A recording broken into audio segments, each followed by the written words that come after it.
have to laugh too because God definitely has a sense of humor. That girl is obsessed with bugs and flies and spiders. Like, she has pet flies that she brings with her everywhere, and I don't have the heart to tell her that they're actually dead.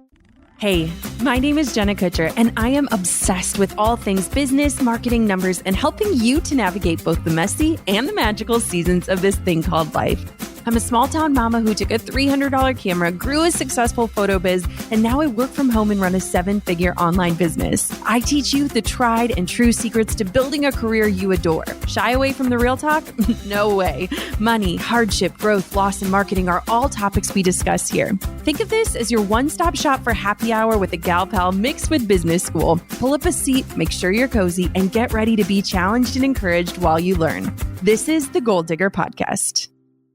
Oh my goodness, I cannot believe that my baby is turning 2. Motherhood is just moving so fast, and honestly, all those crazy cliches about time flying are entirely true, especially as a mom watching her baby transform into a toddler. These episodes are like this little time capsule for me, this opportunity to reflect, a chance to listen back and hear the growth and the change that's happened to us and for us, and an invitation to pause and share some of the behind the scenes of our lives. Coco has taught me a lot about life in her 2 short years. By simply existing, she's transformed who I am and how I want to show up in the world. And even if you aren't a mother, I promise this episode will hold nuggets of wisdom for you to glean from my blonde, curly-haired little girl. And I just want to say that if you're in a season of uncertainty or waiting like we were prior to Coco, I'm thinking of you. Our journey to parenthood wasn't easy, but it was hands down worth it. Like, I'd do it a million times over if it meant the opportunity to get to mother my babe. Loss was one of our greatest teachers, and the season of waiting, it gave us the time we needed to become the type of humans we were meant to become in order to parent our girl. So, Miss Conley Kate, little Coco Bongo, happiest of birthdays to you. Since we're not quite sure what celebrating is going to look like with the crazy year that we're in, I'll spare you the singing and instead choose to celebrate by telling you and the rest of the world the 10 things you've taught me before the age of 2. Here we go. Tailwind is Team Jenna Kutcher's favorite Pinterest and Instagram tool. Plan your feed, link your Instagram posts, track insights and analytics, schedule pins, and more, all with a trusted Pinterest and Instagram partner. Start your free trial and get $30 off your subscription at tailwindapp.com/Jenna. Thanks to Skillshare for supporting Goal Digger. This holiday season, get creative and learn how to make the perfect handmade gift with Skillshare's online classes. Skillshare is an online learning community with thousands of inspiring classes for creative and curious people. Explore your creativity at Skillshare.com/goaldigger and get a free trial of premium membership. The first lesson comes at the beginning of every single day. Coco slowly wakes up, and she always does it with a smile. Like, every single morning, I get to wake up my baby. Every morning, she wakes up super slowly. In fact, she gets up so slow that we have a chance to make our morning coffee for Drew and my lemon water before we even get her out of bed. And I love that moment where I finally get to crack the door open as I say, "Good morning, baby," right before I see her sweet little smile. I love that she wakes up slow, giving her this chance to adjust before starting her day. It's honestly helped me to slow down in the morning and to stay in bed a few minutes longer to read a book or memorize the moles on Drew's face or snuggle Tucker, who's usually tucked between our pillows. Waking Coco up is literally one of my favorite times every day, and seeing that wild bedhead and her cute little sleep sack just makes me weak in the knees, and it encourages me to pause and slow down. What would waking up slow look like for you? How can you set yourself up to wake up a little slower? Maybe try putting your journal next to your bed so the first thing you reach for in the morning isn't your phone, but a leather-bound page where you can capture the dreams you had or the intentions for the day.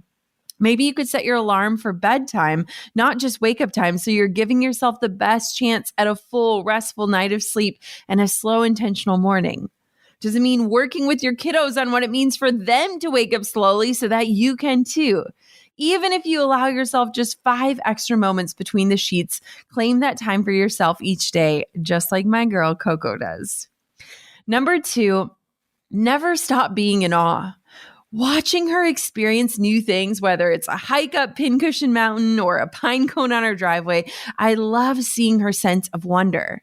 I have to laugh too because God definitely has a sense of humor. That girl is obsessed with bugs and flies and spiders. Like she has pet flies that she brings with her everywhere, and I don't have the heart to tell her that they're actually dead.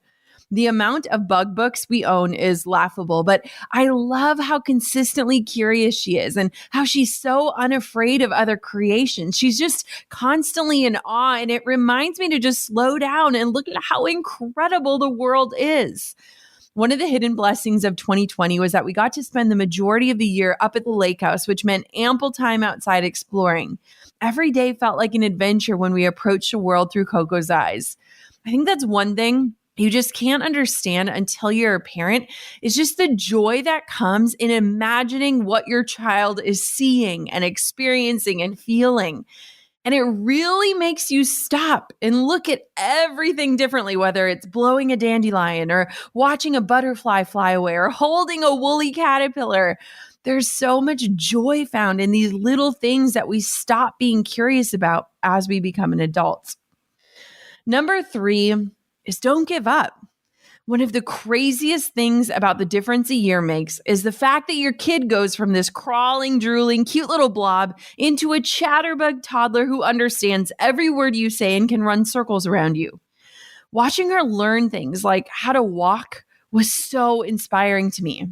Imagine if after the first few tries, she just gave up and said, you know what, I guess I'm not meant to walk on my own 2 feet. Seeing her grit and determination and the way that she laughed when she fell down, like even I was cringing, it reminded me that as adults, we often give up way too early. We take less risks, and we sure as heck don't smile when we fall down. She also went straight from walking to running, which reminds me of the power of momentum and confidence. Once she got the hang of it, she knew she could move faster and with less bumps. And I can tell you, that's totally how it can be with entrepreneurship and with life. The more that we learn the movement itself, the more confidence we gain, the more momentum we get to keep propelling us forward. And I want that same experience for you and for you to acknowledge it when it's happening. Number 4 is this. Everyone needs alone time to recharge. My daughter lights up when she's around people. Like she's just like her dad. And it's been so sad this year being in her own little bubble, tucked away in the woods from other life forms. And while she definitely has an outgoing personality, the kind that has her waving at every car that passes us on our evening walks, she also craves her alone time, whether it's independent playing or time unwinding in her crib before bed or when she wakes up in the morning. Like some nights we'll be doing our bedtime routine and she'll just point to her bed like, all right, mom, enough stories. Let me just be with myself for a little bit. And I admire this about her. And it's taught me to savor and carve out space for time for myself, time to just be still. This year especially, I felt like I was either fully in entrepreneur mode or mom mode. And since we're all in the same place all the time, having alone time is just super rare. Like, honestly, I can't even really remember the last time I had a night to just myself. It was probably pre-pandemic. I love that Coco doesn't mind being quiet with herself and that she can recharge alone. She's a lot like her mama in that way. And it's a reminder that I need to do that more often too. If you're at home right now, so is your family or your roommate or your partner, and alone time just doesn't happen organically, you have permission to ask for it and to seek it out for yourself, whether that looks like a socially distant walk in your neighborhood or stepping into your bedroom and closing the door behind you for a quiet space to read on your own or to reflect. Maybe you can relate to this, but as an introvert living with and working from home with an extrovert, it's sometimes necessary to just explain that quiet and solitude is how you recharge. And your roommate or partner or whoever it is will get the best version of you if you're able to get that time alone. Take a page from Coco's book and politely but clearly share when you're needing a little independent playtime. Number 5 that my daughter taught me is that moving your body, it's a gift. I don't know if you've witnessed the glory that is Coco doing yoga, but dang, that girl has moves. She is the most flexible little creature I've ever met. And every day she has me moving my body in celebration and not punishment. Some days I wish we were recording our house cameras because the way that we dance or attempt to do push-ups with her on her back or crawl around pretending like we're a horsey or our family yoga evenings, they just leave us giggling so hard. And it's so cool to be moving our body out of joy. The craziest thing is that she really is our shadows and she does what we do. And so it's made us extra aware of the way we speak about and the way that we move and talk about our bodies. Knowing that she's paying attention and soaking it all in is the best reminder of us and our ability to control that inner and outer dialogue. I love that she is too young to even think of movement as a way to change yourself. And instead, she just freely moves and with confidence. That girl loves herself and loves her body. And I think we could all take a page out of her own book. Number 6, Coco has taught me that routine can be a beautiful thing. Before having kids, I used to knock the parents who followed strict routines or sleep schedules. I basically had convinced myself that my kids would go with my schedule and it would be super fluid and really free. And while I do have to admit that Coco rolled with a lot of punches her first year of life, having a schedule has been our saving grace this year. It makes total sense that her little body is on this clock just like ours, and our schedule gives us this ability to soak in the wake hours and to plan for her resting hours. Our little lady is definitely like her daddy in terms of loving a routine, like the way she has her getting ready routine in the morning with mama that includes brushing her teeth, putting on my deodorant, using a little face spray, her favorite is lavender, and of course, puckering up those tiny little lips for some lip gloss. She loves routine and she craves order, and she's turned her mama into someone who is the exact same way. Now, I know from experience that finding and sticking to a routine isn't as simple as making the choice and letting everything else fit into place. If routines are hard for you, try this. As you go through your day, make a mental note of the processes that seem frenetic and chaotic and list out options for managing that chaos. Is your morning spent rushing around making breakfast, but it takes twice as long as it should because last night's dishes are still in the sink and you're out of mugs? Perhaps you can make it a part of your routine to never go to bed with dirty dishes or a full dishwasher. Does your dog derail your intense focus on a project because they're asking for the door at random times throughout the day? Make a point to walk the dog or let them out at the same time every afternoon so you both can get on a routine that doesn't distract your flow state. Or do you get to the end of the day and you realize, shoot, you spent 2 hours organizing your slightly neglected email inbox and now your to-do list is twice as long and you're starting the next day feeling behind? Instead, work in an email routine where you check it just once or twice a day so that it never piles up. Or maybe you just need a way to unwind at the end of the day of digging your biggest goals. Treat yourself to a skincare routine with your favorite music on in the background. Maybe an adult beverage poured on the side. Like, believe me, once you get into the swing of it, this routine is one that you won't want to miss. There's a beauty in knowing what's coming up, when you can rest, when you should be working, and I've embraced that beauty that Coco has shared with me. Who's feeling this pull to get crafty? My watercolor brushes are literally begging to see paint again, but I'll have to brush up on a few new techniques with Skillshare. Get it? Brush up. All puns aside, you can get creative and learn how to make the perfect handmade gift this year with Skillshare's online classes. Skillshare is an online learning community with thousands of inspiring classes for creative and curious people.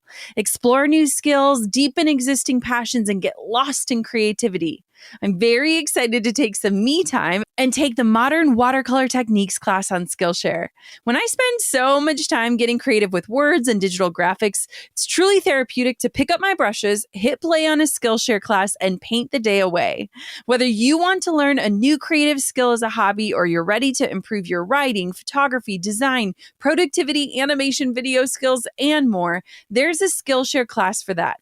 Explore your creativity at Skillshare.com/goaldigger and get a free trial of premium membership. That's Skillshare.com/goaldigger. Our go-to tool for the Goal Digger podcast Instagram feed is Tailwind. Have you tried it yet? Tailwind's Instagram mobile app is the fastest and easiest way to plan and publish your Instagram feed on the go.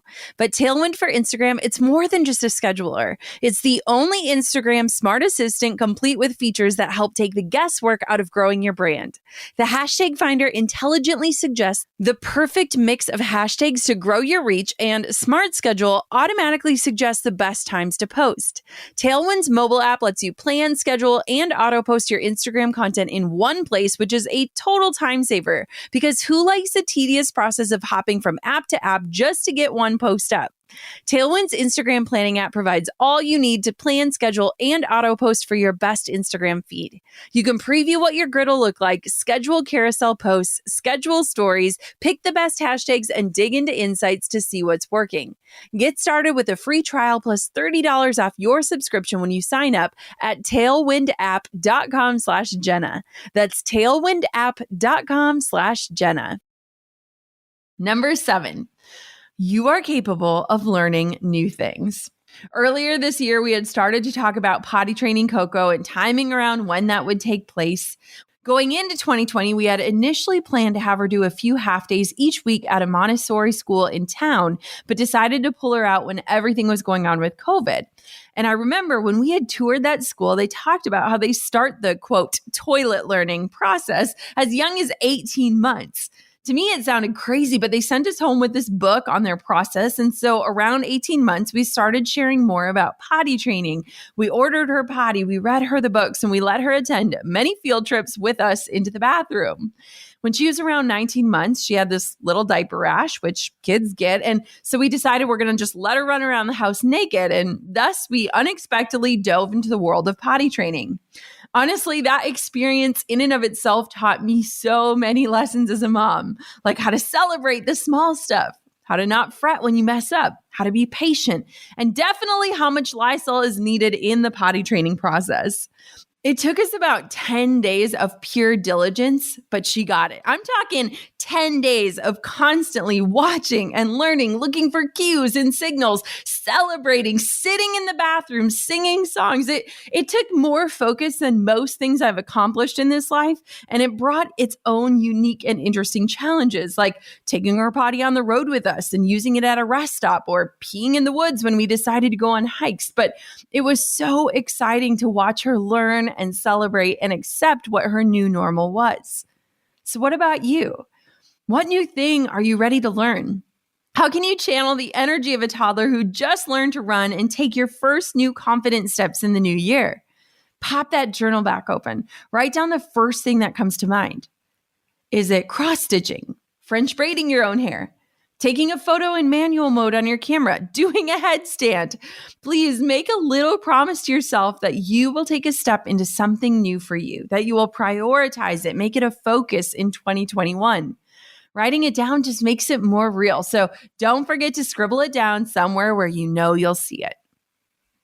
Number 8 is stillness is a choice and an active one. Conley taught me that. Have you ever watched a little kid wiggle? Like their energy is literally bursting out of them and it's just uncontainable. Feel like as adults, we get those bursts too, but they usually show up in the form of workaholism or the things that we get obsessed with, like DIY home projects. The truth is, Coco reminds me that while stillness can sometimes be even harder than taking action, it's necessary for us to regroup, to pause, to take it all in, and to recenter. This past year held a lot of pausing for good reason. And at first, I was shocked with how uncomfortable it was for me to even pump the brakes. It helps when I feel that anxiousness or I'm feeling antsy to get moving again, to remember how helpful it is for Coco when we just pause, take a few deep breaths, gather ourselves, and then get back at it, whatever it is. Coco, she is the queen of deep breaths. You might have seen her famous deep breathing reel on my Instagram, and it's something that we do together every day. And Lord, most of the time when we do them, I hadn't realized how much I needed them myself.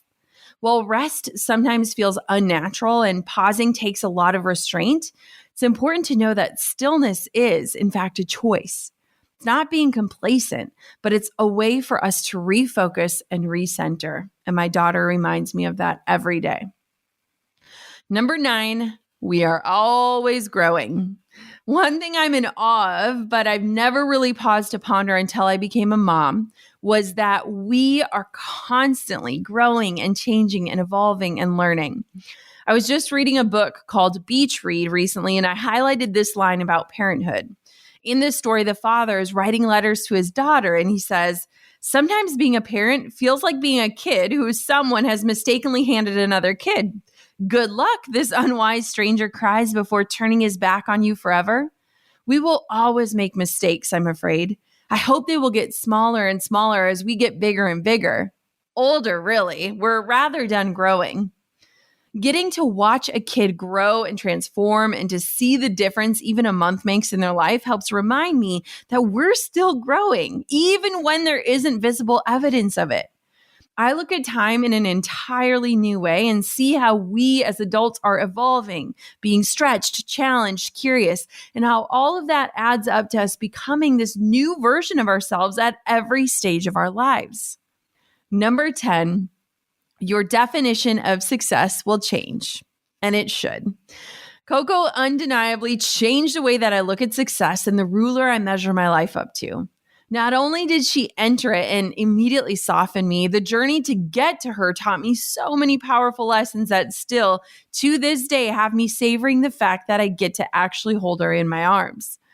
This year, I was reminded that success to me looks like being the kind of mom I dreamed of being in that season of waiting while still doing the work that I love.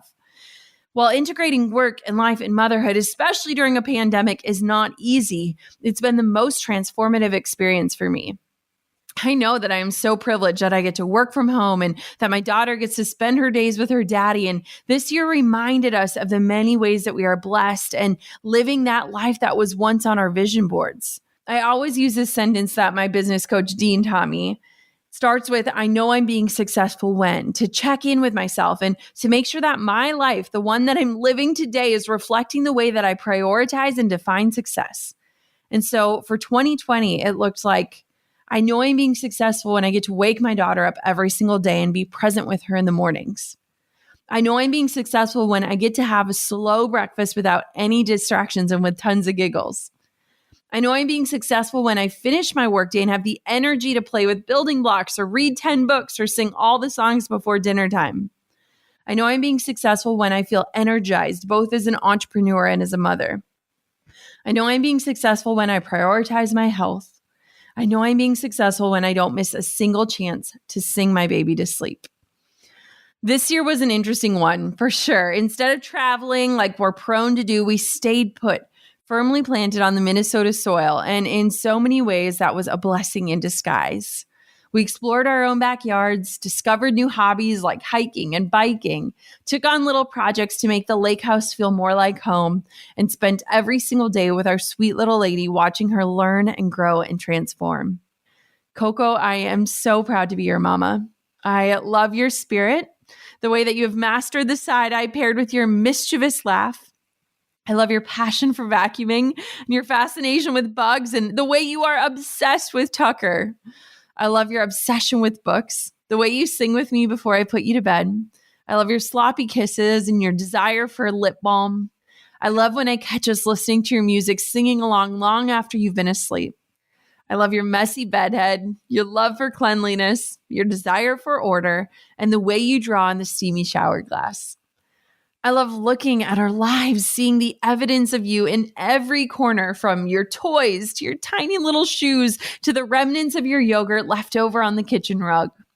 When questioning decisions I make around you, who I hope you'll become, the world I hope you get to exist in, I question myself too. You challenge me. You make me ponder.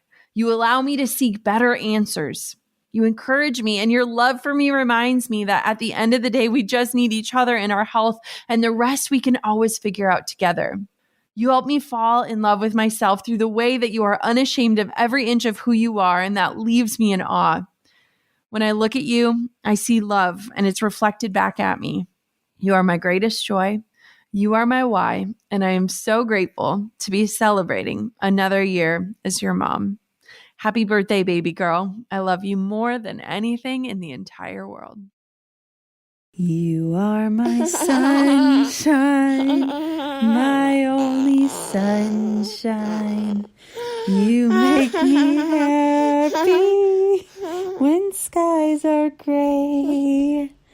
You'll never know, dear, how much I love you. Please don't take my sunshine away. Can you say mama? Mama.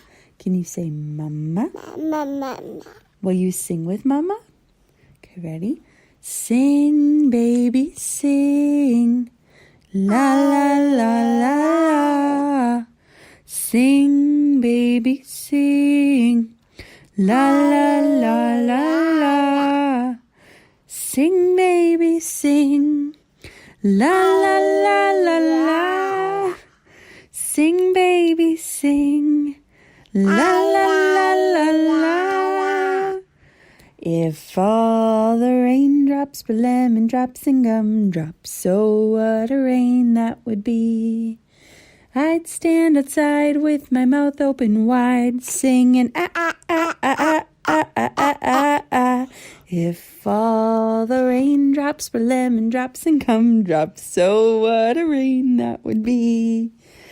I'd stand outside with my mouth open wide, singing ah, ah, ah, ah, ah, ah, ah, ah, ah. If all of the raindrops were lemon drops and gumdrops, so what a rain that would be. Can you say mama? Mama. Mama? Mama. Mama? Mama. Mama? Mama. Mama? Mama. I love you, baby. I love you, baby. What are you going to say to mama? Mama. Mama. Can you say mama? Mama. Can you say dada? Dada.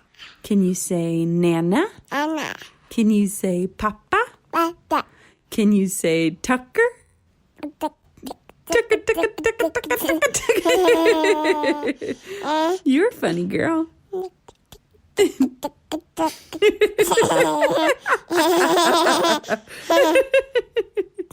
I love you. Are you being silly? I love you. Oh, what a goof you are, honey. Good job. I'm over here giving you a virtual high five because you just finished another episode of the Goal Digger podcast. Did that go by way too fast for anyone else? If you want more, head over to goaldiggerpodcast.com for show notes and all the discount codes from today's sponsors. And if you're looking for a new crew of movers and shakers like you to bounce ideas and ask questions, be sure to join my exclusive community for Goal Diggers on Facebook. The link's waiting for you at goaldiggerpodcast.com.